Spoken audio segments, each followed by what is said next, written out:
प्रतिपाद्या जय जय स्वसंविद्या आत्मरूपा देवा तुची गणेशू सकलार्थमती प्रकाशू म्हणे निवृत्तीदासू अवधारी जोजी घ्यावी घ्यावी माझी सेवा दीन दुर्बळाची देवा दीन दुर्बळाची देवा दीन दुर्बळाची देवा घ्यावी घ्यावी माझी सेवा दीन दुर्बळाची देवा दीन दुर्बळाची देवा दीन दुर्बळा घ्यावी घ्यावी माझी सेवा घ्यावी घ्यावी माझी सेवा घ्यावी घ्यावी माझी सेवा दीन दुर्बळाची देवा दीन दुर्बळाची देवा दीन दुर्बळाची देवा घ्यावी घ्यावी माझी सेवा दीन दुर्बळाची देवा दीन दुर्बळाची देवा दीन दुर्बळाची देवा घ्यावी घ्यावी माझी सेवा दीन दुर्बळाची देवा आम्ही तेने सुखी म्हणा विठ्ठल विठ्ठल मुखी तुमचे एरवित धन ते मज मृत्तिके समान अनंत कृपा विभूषित भगवत पूज्यपाद श्रेष्ठ तत्वज्ञ अभिजात प्रतिभावंत संत कवी जगद्गुरु श्री तुकाराम महाराजांच्या गाथेतील एक अभिनव अशा स्वरूपाचा हा अभंग आहे। प्रस्तुत अभंगामध्ये जगद्गुरु श्री तुकाराम महाराजांनी महाराष्ट्राचा राजा छत्रपती शिवरायांना आपल्या समाधानाचं रहस्य सांगितलंय। विठ्ठल विठाला विठाला विठाला विठाला विठाला अभंगाला सुरुवात करण्या अगोदर थोडासा परिहार द्यायचा तो असा श्री क्षेत्र राळेगण सिद्धी या पवित्र गावामध्ये संत श्रेष्ठ सम्राट निळोबाराय महाराजांच्या पावन परिसरामध्ये स्वानंद सुखनिवासी सद्गुरू योगीराज यादव बाबांच्या पुण्यतिथी उत्सव पर्व कालामध्ये गेल्या अनेक वर्षापासूनचा संपन्न होत असलेला हा नामसंकीर्तन महोत्सव राळेगण सिद्धी परिवार आयोजित थोर समाज सुधारक पद्मश्री अण्णासाहेब हजारे यांच्या मार्गदर्शनाने आणि समस्त ग्रामस्थ मंडळींच्या मोठ्या अथक प्रयत्नातून परिश्रमातून संपन्न होत असलेल्या उत्सवातील आजचा हा कीर्तन सेवा करण्याचा योग आहे। या निमित्ताने आपण उपस्थित सर्व पुरुष वर्ग माता माऊले लहान थोर बालवृद्ध सगळ्यांच्या मोठ्या उपस्थितीमध्ये आजचा हा सेवेचा योग आहे। वारकरी संप्रदायाच्या महाराष्ट्रातील थोर वैभवशाली उत्सव परंपरेतील हा एक दखल घ्यावा इतका गोड असा नामसंकीर्तन सप्ताह आपण राळेगण सिद्धी परिवार करत आहात आणि अशा या उत्सवात अनेक वर्षापासून मला ही सेवा करण्याचा योग येतो आहे। हे माझं परम भाग्य नव्हे सौभाग्य आहे। या निमित्ताने ज्यांचा पखावज ऐकत आहात हरिभक्तीपरायण कृष्णा महाराज ज्यांनी गोड अशी चाल गायली महाराष्ट्रातील गोड गायक माझे परमस्नेही मित्र तुकारामजी महाराज राऊत त्यांच्या समवेत ज्यांनी चाल म्हटली हरिभक्तीपरायण विशाल महाराज माने निळोबाराय वारकरी शिक्षण संस्थेची सर्व विद्यार्थी मंडळी हार्मोनियमची उत्तम साथ आहे। साऊंड ऑपरेटिंग सुंदर आहे। मंडप छान आहे। सप्ताहातलं सौंदर्य जणू ओसंडून वाहताना इथं दिसतंय। जगाच्या बाजारात सौंदर्याची व्याख्या काय केली आहे मला माहिती नाही पण सप्ताहातलं सौंदर्य कसं असावं राळेगण सिद्धीसारखं असावं। विठाल विठाला विठाला विठाला विठाला विठाला आणि या उत्सवात आज योगायोगाने शिवजयंतीचा पर्वकाल साधून आलेला आहे। खरं तर आज महाराज जर या पृथ्वी तलावर अवतराला आलेच नसते तर मला वाटतं आज आपल्या राळेगण सिद्धीत आपल्याला हा सप्ताह करता आला नसता। महाराज जर इथं अवतराला आले नसते तर आज आपल्याला हे कीर्तन करता आलं नसतं। आज भारतीय संस्कृती भारतीय धर्म परंपरा ज्या काही टिकून आहेत याला मूल कारणीभूत जर कोण असतील तर ते राजाधिराज छत्रपती शिवराया महाराजांच्यामुळे आज आपण इथं कीर्तन करू शकतो। महाराजांच्यामुळे आपण इथं मुक्तपणाने जीवन विहार करू शकतो। महाराज जर झाले नसते तर या सगळ्या गोष्टीचं स्वातंत्र्य आपल्याला नसतं। भारतीय संस्कृतीला उद्ध्वस्त करण्याकरता इथं काही कमी लोक आली का हो? इथं पोर्तुगीज आले, इथं इंग्रज आले, इथं आदिलशाही आली, इथं मुघलशाही आली, इथं निजामशाही आली, इथं बाबर आला।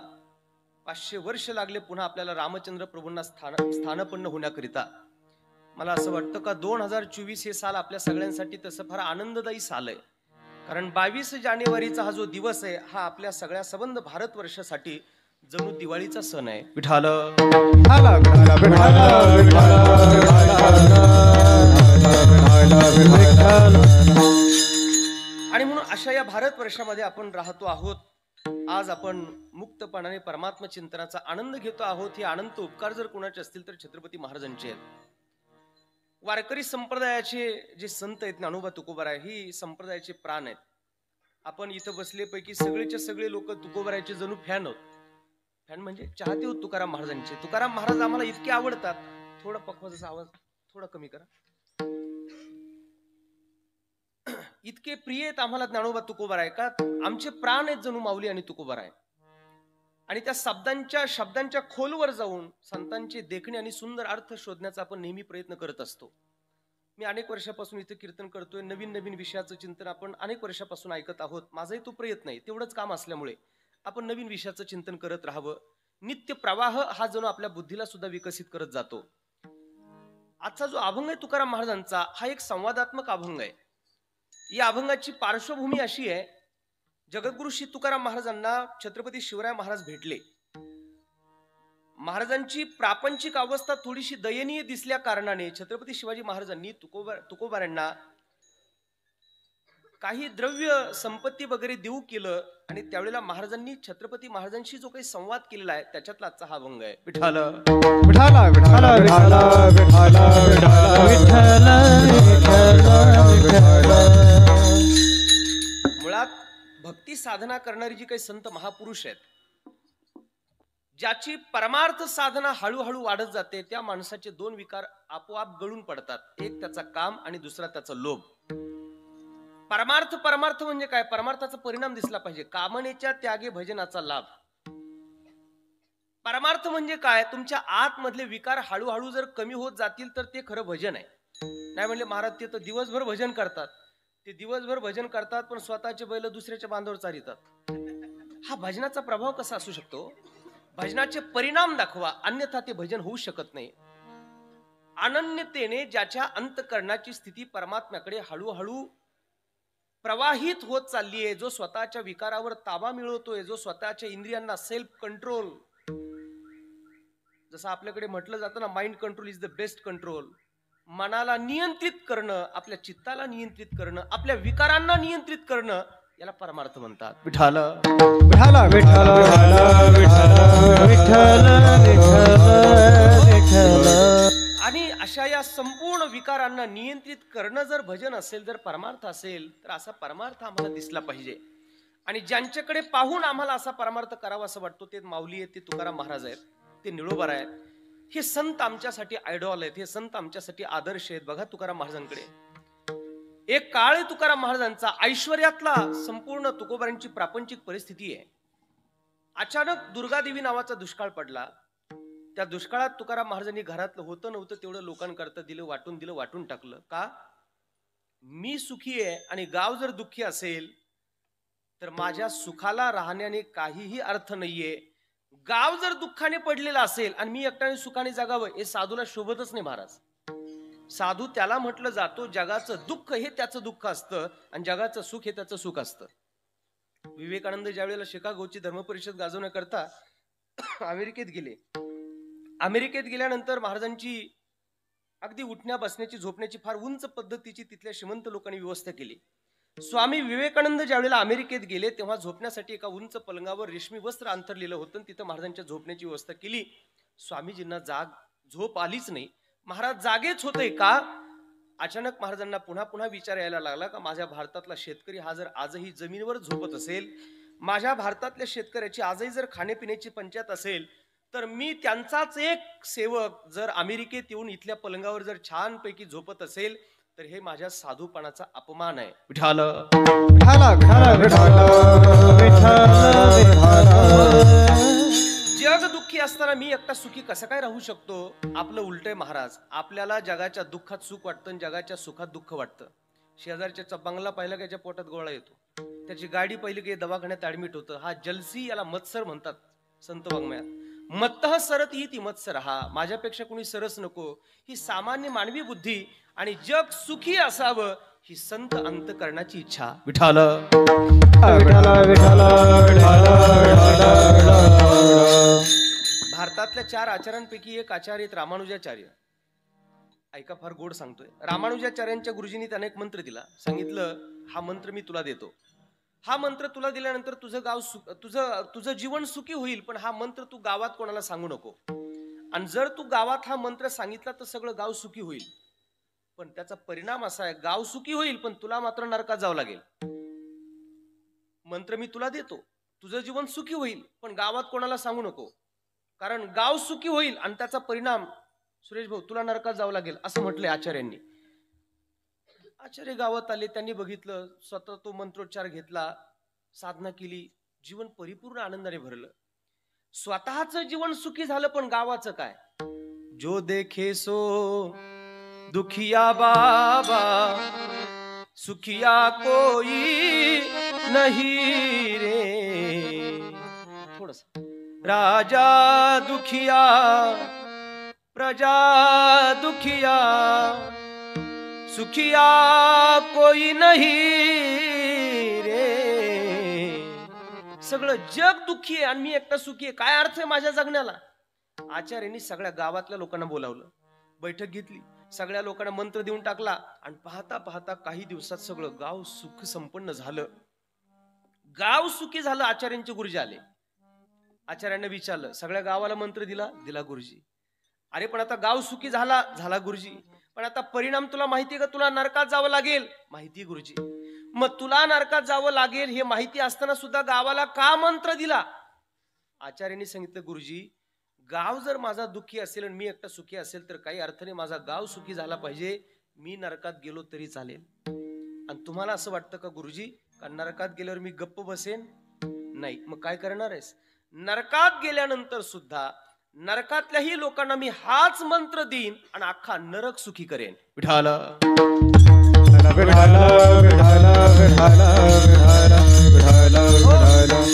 जगद्गुरु तुकोबारांनी पाहिलं, मी एकटा सुखी आहे, गाव दुःखी आहे. तुकोबारांना वाईट वाटलं, कारण साधूचा अंत करणे महाराज ते. मृदुस बाहे नवनीत तैसे सज्जनाचे चित्त, तोची साधू ओळखावा, देव तेथेची जाणावा. लोण्यापेक्षा मऊ अंतकरण असताना तुकोबार आहे. घरातलं होतं नव्हतं तेवढं लोकांकरता देऊन टाकलं. लोकांना सुखी व्हावं यासाठी महाराजांनी सगळं दिलं, पण परिणाम असा झाला, दुष्काळे आटिले द्रव्य नेला मान, स्त्री एकी अन्न अन्न करिता मिली. तुकाराम शेठ म्हणून बोलणारी लोक आता आपोआप तुकोबारांपासून दूर जाऊ लागली. तुकाराम महाराज म्हणतात, देवा जन हे सुखाचे दिल्या घेतल्याचे, अंतकाळीचे नाही कोणी. आणि अशा ह्या स्वार्थ परवश असलेल्या समाजात मी हा असा अनुभव घेतो आहे. तुकोबाराय परमार्थाच्या शोधात निघाले. हळूहळू तुकाराम महाराजांची ख्याती, तुकोबारांची कीर्ती वाऱ्यासारखी संपूर्ण महाराष्ट्रभर पसरली. साधूला त्याच्या कीर्तीसाठी, त्याच्या प्रसिद्धीसाठी काही प्रयत्न करावे लागत नाहीत. तुकाराम महाराजांच्या काळात काही कुठे बॅनर नव्हते, कुठे काही बोर्डिंगची व्यवस्था नव्हती, पण संतांची कीर्ती ही वाऱ्यासारखी पसरते. वाऱ्या हाती माप चाले सजनाचे, वाऱ्या हाती माप चाले सजनाचे, वाऱ्या हाती माप चाले सजनाचे, वाऱ्या हाती माप चाले सजनाचे, वाऱ्या हाती माप चाले सजनाचे, वाऱ्या हाती माप चाले सजनाचे, वाऱ्या हाती माप चाले सजनाचे, वाऱ्या हाती माप चाले सजनाचे, वाऱ्या हाती माप. सज्जनाची कीर्ती ही वाऱ्यासारखी पसरली असते. कीर्ती मुख त्यांचे नारायण, वाऱ्या हाती माप चाले सज्जनाचे. आपल्याला आपल्या नावासाठी प्रयत्न करावे लागतात. खरं सांगू का, आपल्या नावासाठी काहीच करू नका. आपण देवाचं नामस्मरण करत राहा, देव आपलं नाव आपोआप वाढवतो. आज वारकरी संप्रदायातली एवढी कीर्तनकार महाराज मंडळी असतील, देवाचं नाव घेतात म्हणून कीर्तनकाराचा फोटो बॅनर लागतो. नाही तर कीर्तनकाराचं वैयक्तिक काही त्याच्यात थोडंच मोठा काही अधिकार आहे. कीर्तनकार काहीच करत नाही, तो फक्त पांडुरंगाचं नाम घेतो म्हणून लोक त्याचं फोटो पत्रिकेला टाकतात. लोक त्याचा उदो उदो करत राहतात. देवाचं नाव घ्या, देव तुमचं नाव वाढवतो. तुकाराम महाराजांचं संपूर्ण महाराष्ट्रभर कीर्ती प्रसिद्धी झाली आणि ही छत्रपती शिवाजी महाराजांच्या कानावर गेली आहे. महाराज त्यावेळेला छत्रपती महाराज तुकोबरांच्या नावाचा उदो उदो ऐकतायत आणि योगायोगाने आळंदीला छत्रपती महाराजांचं येणं झालं. जगद्गुरु श्री तुकाराम महाराज सुद्धा आळंदीत माऊलींच्या दर्शनाकरता म्हणून आलेले आहेत. माऊलींच्या दर्शनाकरता आलेले जगद्गुरु श्री तुकोबाराय आणि छत्रपती महाराजांच्या दोघांच्या मध्ये अंतर फार कमी आहे. आणि आळंदीत आलेली त्या काळातली लोक छत्रपती शिवरायांना मुजरा करायचे आणि जगद्गुरु श्री तुकोबारायांच्या चरणावर साष्टांग दंडवत घालायचे. छत्रपती शिवरायांनी पाहिलं, हातात विनाय टाळ चिपळ्या घेऊन हा महात्मा भजन करतोय, लोक यांच्या थेट चरणावर झुकतात आणि मला मुजरा करतात. आता दोघात काय फरक आहे हे कळायला महाराज येते. छत्रपती महाराजांनी तुकोबारायांकडे पाहिलं आणि थोडस पुढे होऊन महाराज स्वतः नतमस्तक होण्याकरता दंडवत घालण्याकरता तुकोबारायांच्या पुढे गेले. जगद्गुरु तुकोबारायांनी पाहिलं, महाराष्ट्राचा राजा छत्रपती शिवराय आज आळंदीत दाखल आहे आणि मला नमस्कार करण्याकरता म्हणून झुकतायत, पण ते तुकोबाराय होते. महाराज आणू रेणूया थोकडा तुका आकाशा एवढा, एवढी जरी उंची असली तरी लहानपण देगा देवा मुंगी साखरेचा रवा. छत्रपती शिवरायांना तुकोबारांनी नतमस्तक होऊ दिलंच नाही. अगदी हातात हात धरला आणि तुकोबारांनी छत्रपती शिवरायांना आलिंगन दिलं. आता आलिंगन दोन साधूचं आलिंगन आहे. एक तर छत्रपती शिवाजी महाराज म्हणजे मुळात शिवशंकराचा अवतार आहेत आणि जगद्गुरु श्री तुकोबाराय म्हणजे साक्षात महापुरुष आहेत, संत आहेत. आणि दोन संतांचं आलिंगन झाल्यानंतर आलिंगने संताचिया दिव्य झाली माझी काया. संतांच्या आलिंगनाचं काय महात्म्य आहे. आलिंगन घडे आलिंगन घडे आलिंगन घडे आलिंगन घडे मोक्ष सायुजता जोडे मोक्ष सायुजता जोडे ओ मोक्ष सायुजता जोडे ऐसा संताचा महिमा ऐसा संताचा महिमा मोक्ष सायुजता जोडे मोक्ष सायुजता जोडे हा मोक्ष सायुजता जोडे ऐसा संताचा महिमा ऐसा संताचा महिमा.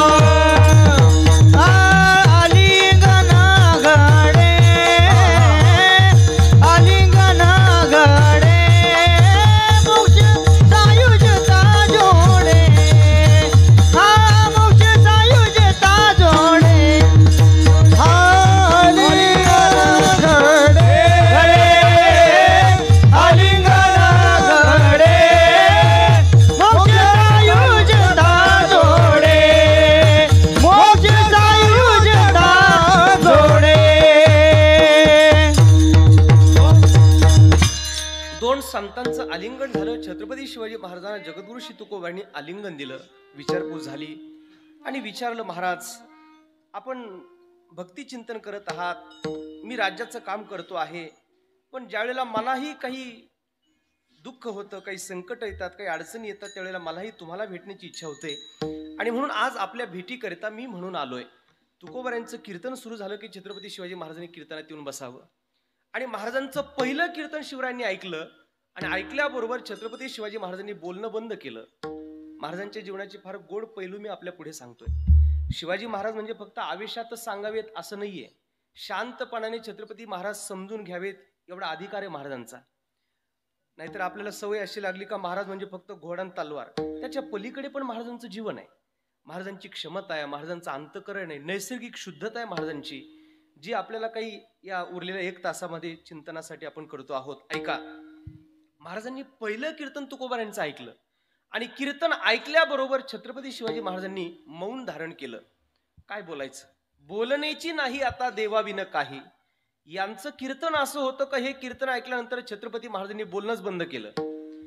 आणि मग मध्ये मिटिंगा झाल्या, बैठका झाल्या, मंत्रिमंडळातली सगळी लोक आली, भंडाऱ्यावर तुकोबारायांना शोधायला गेले. तुकोबाराय भेटले, महाराजांचं भजन चाललं होतं. आणि महाराजांचं भजन असं होतं का जनावर सुद्धा महाराजांच्या भजनात होते. वृक्षवल्ली आम्हा सोय रे वनचरे, पक्षी सुस्वरे आळविती.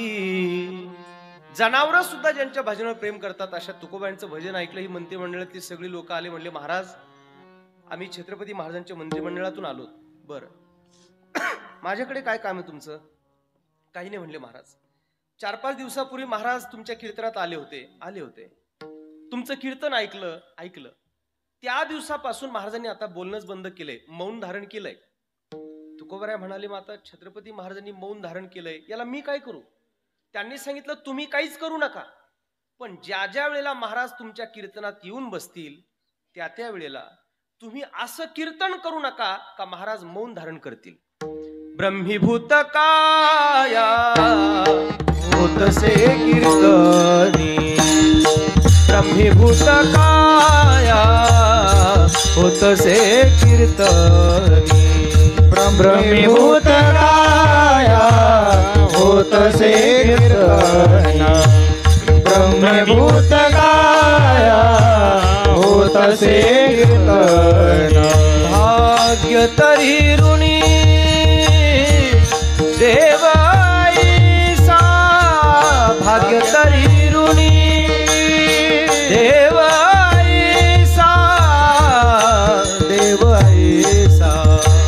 ब्रह्मीभूत काया होतसे कीर्तनी, ब्रह्मीभूत काया होतसे कीर्तनी.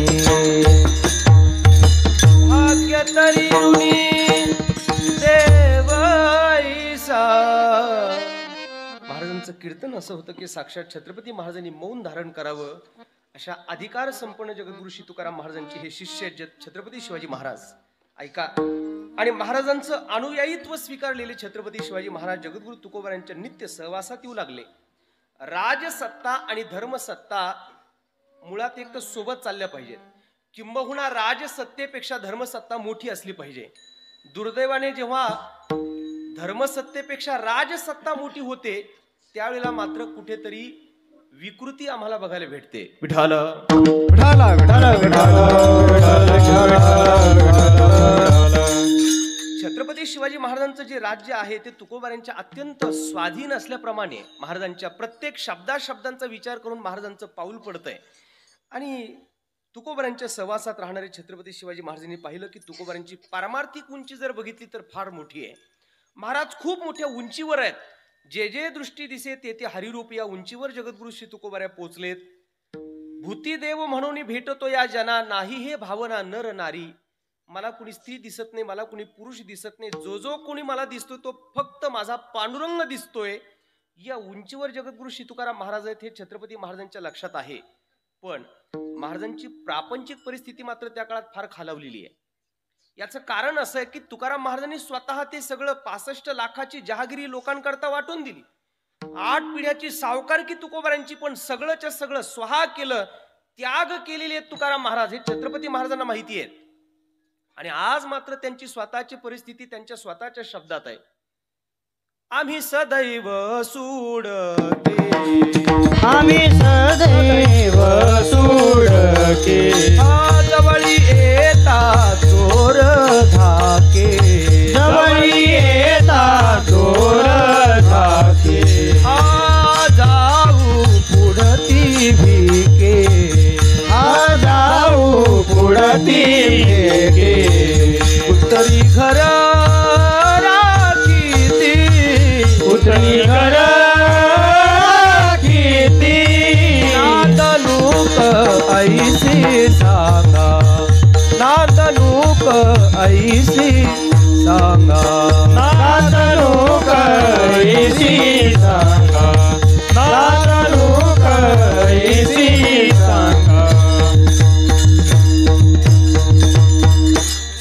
सदैव सुडके जवळ येता चोर धाके जाऊ पुढती भिके कुत्री घर राखीती अशी स्थिती असताना घर चंद्रमुळी अशा स्वरूपाचं असताना महाराजांनी पाहिलं. महाराजांना वाईट वाटलं. छत्रपती शिवरायांना असं वाटलं की माझे सद्गुरू जगद्गुरू श्री तुकाराम महाराज परमार्थाच्या एवढ्या वैभवात उंचीवर जरी असले पण त्यांची आर्थिक स्थिती ही खालवलेली आहे. अगदी एवढी दयनीय अवस्था महाराजांची व्यावहारिक आहे. हे महाराजांना आवडलं नाही आणि म्हणून माझ्या श्री तुकाराम महाराजांना काहीतरी आपण हातभार लावावा, तुकोबारांची व्यावहारिक स्थिती बरी व्हावी याकरिता म्हणून छत्रपती शिवाजी महाराजांनी तुकोबारांसाठी काही नजराणा पाठवलेला आहे. ज्यावेळेला सेवक नजराणा घेऊन महाराजांकडून आलेत त्यावेळेला तुकाराम महाराजांनी एकतर त्या पैशाकडे द्रव्या संपत्तीकडे पाहिल्यानंतर मनोमन पांडुरंगाला प्रार्थना केली. देवा, अरे ज्याच्यातून मी माझं सगळं मन काढलेलं आहे आता हे पुन्हा पुन्हा जर तू माझ्या पुढे ढकलत असेल तर काय करावं देवा. हे सगळं माझ्या पुढे येतंय त्यावेळेला माझी काय अंत करण्याची स्थिती असेल देवा तुला कळत नाही. दिवट्या छत्री घोडे हे तो बऱ्यात न पडे. देवा, अरे याने माझं बरं होईल असं अजिबात नाहीये. हे सगळंच्या सगळं जेव्हा तू माझ्याकडे लादतो आहे त्यावेळेला माझं मन काय होतंय याचा तरी विचार कर. त्या सेवकाकडे पाहिलं आणि छत्रपती शिवाजी महाराजांना निरोप म्हणून सेवकांकडून महाराजांनी सांगितलं माझी व्यावहारिक स्थिती बरी व्हावी यासाठी शिवरायांनी माझ्यासाठी हा नजराणा पाठवलाय. मला मान्य आहे. मी प्रसन्न असावं, माझे गुरु संतुष्ट असावेत, सुखी असावेत असं छत्रपतींना वाटतंय. बरोबर आहे, त्यांच्या भावना खूप चांगल्या आहेत. पण आमचा निरोप महाराजांना द्या. आम्हाला जर संतुष्ट करायचं असेल, आम्हाला जर समाधानी बघायचं असेल तर यासाठी तुम्ही आम्हाला द्रव्य संपत्ती नजराणा पाठवू नका. आमचं सुख कशात आहे? अभंगाच्या पहिल्या आम्ही तेने सुखी, आम्ही तेने सुखी, आम्ही तेने सुखी, आम्ही तेने सुखी, आम्ही तेने सुखी, आम्ही तेने सुखी, आम्ही तेने सुखी, आम्ही तेने सुखी, आम्ही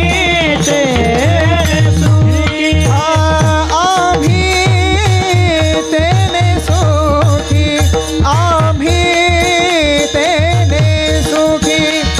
आम्ही तेने सुखी, आम्ही तेने सुखी, आम्ही तेने सुखी, आम्ही तेने सुखी, आम्ही तेने सुखी, आम्ही तेने सुखी. म्हणा विठ्ठल विठ्ठल मुखी, म्हणा विठ्ठल विठ्ठल मुखी, म्हणा विठ्ठल विठ्ठल मुखी, म्हणा विठ्ठल विठ्ठल मुखी.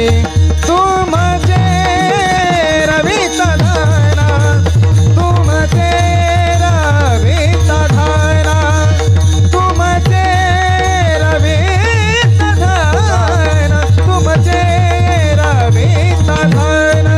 म्हणा विठ्ठल विठ्ठल मुखी, म्हणा विठ्ठल विठ्ठल मुखी. तुमचे रवित धना, तुमचे रवित धना, तुमचे रवित धना, तुमचे रवित धना, वित धना. विशाल महाराजांनी फार गोड चाल गायली. आम्ही तेने सुखी, म्हणा विठ्ठल विठ्ठल मुखी. तुमची चाल ऐकून आम्ही सुद्धा सुखी. आम्ही तेने सुखी कारण याला परफेक्ट कॉम्बिनेशन म्हणतात. राळेगण सिद्धीची चॉईस आहे. विठ्ठल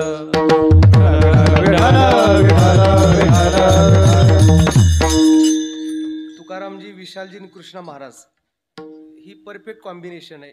अन्यथा बऱ्याच गावात जर आम्ही गेलो ना कॉन्ट्रास्ट कॉम्बिनेशन, टाळकऱ्याचं कीर्तनकाराचं मिळत जुळत नाही. हे फार, कारण ही लोक दरवर्षी फार निवड असते त्यांची, फार सुंदर निवड करतात आणि म्हणून आम्ही तेने